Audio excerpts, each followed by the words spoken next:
मुई बैगन और राइस के साथ देचे टिके जीरा पाउडर टिके अदा लहसुन पेस्ट टिके एवरेस्ट टिके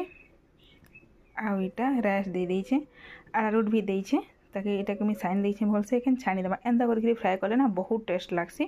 तुम थोड़े एंता करके खाई देखो तापर देखो मुझे छानुचे एखन छानी सारे तार रिजल्ट देखा केते सुंदर लागसी बहुत टेस्ट देखो केते सुंदर लगुच यहाँ मुझे दे देचे काना कि राइस दे देचे पूरा टे सर्वर अच्छे इनकी टिके थिले भल लागसी कढ़े देखिए कहीं कमेंट नहीं करबो कहीं रांधि रांधि एंता है जैसी एंता कढ़े समस्त पाखे थी बाकी देखिए लोग कमेंट करसन हसन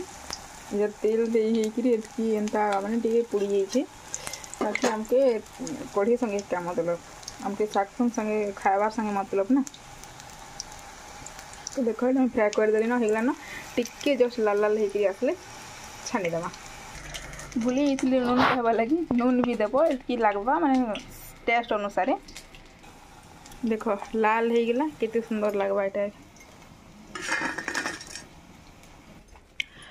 फाइनली हो गला देख केते सुंदर लगुच ये खाइले भी मस्त लागसी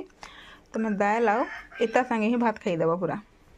भल लगी लाइक करदेव कमेंट करदेव आज मोर चैनल के देखुछ नुआ करी से सब्सक्राइब करदेव प्लीज थैंक यू।